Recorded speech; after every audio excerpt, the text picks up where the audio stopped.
Have you ever made a cake in a food processor? Well, here is how I achieved this chocolate banana cake in my food processor. Using my food processor. So you need the soft attachment for this, not the one with the metal blade. In your food processor, you're going to add some butter, some brown sugar, and then you're going to whip this for some minutes. I use my buttermilk food processor in this video. It's a good investment. You need one for yourself. So after whipping this for some minutes, I'm going to go in with some ripe bananas, and I used 3 ripe bananas for this recipe. So please do not use more or less, and if the bananas are too big, you can use 2 bananas. It's totally okay. So I'm gonna peel those bananas and just be adding little by little into my food processor until it is well mixed with that sugar butter, and it forms a little runny like consistency.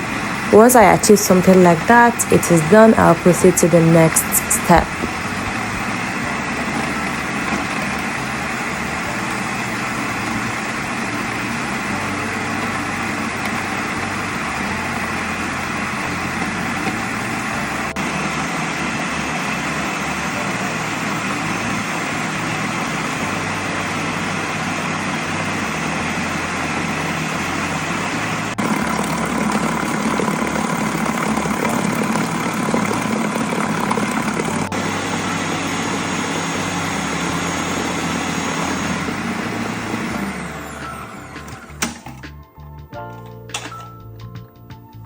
I'm gonna bring in 2 eggs. Please use fresh eggs, very important, and make sure your eggs are at room temperature and not cold from the fridge. So adding little vinegar, about a teaspoon of vinegar, white vinegar. You can also use apple cider vinegar if that's what you have. And then go in with half cup of buttermilk. Buttermilk is just milk that you've added vinegar to create curds in it. Add in a teaspoon of vanilla flavor. And then of course, for the dry ingredients, I'll be mixing some flour with some baking soda, baking powder, and cinnamon. This is all the dry ingredients I'll be using. I mentioned cinnamon. Yes, cinnamon in banana bread. Oh my god, it is just a match made in heaven. You need to try that. The aroma from the freshly baked banana cake with cinnamon is different from the one without cinnamon, trust me. So add the dry ingredients into your food processor, cover and let it process for some minutes. You don't want to overdo this, so please, once everything just comes together, you should just remove from the food processor.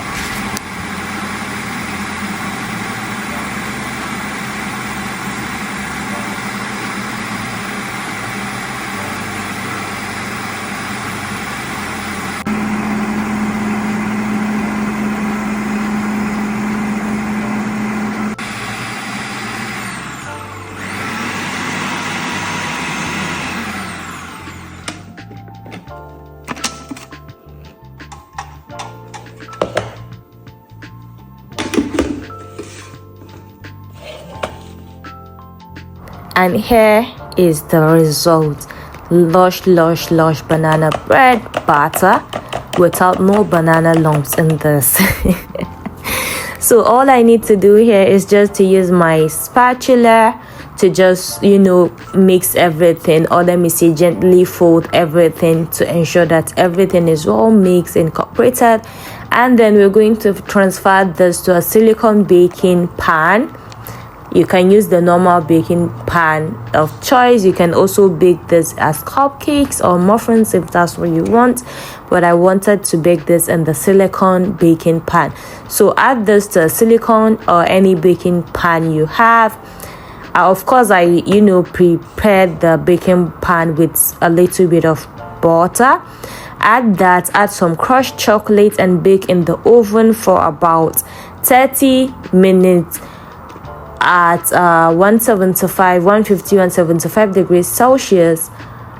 Depending on the type of oven you have, just make sure you insert the skewer inside. Once it comes out clean, then you know your cake is ready. I added lots of milk chocolate here. It is so nice in banana bread. You need to try that out.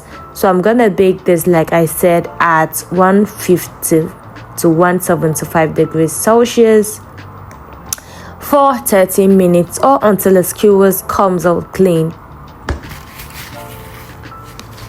And here is the baked result. Look at that. So soft, so yummy. It is fluffy, it is soft, it is nice.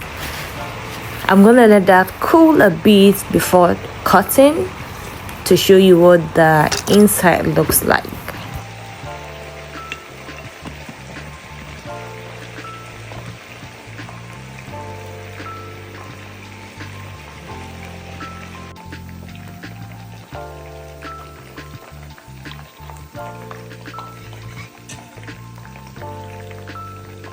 And this is what the inside looks like, guys. It is chocolatey, it is nice, it is soft, it is everything in between. Trust me, this is everything you need on this day with a chilled cup of chilled zobo or tea.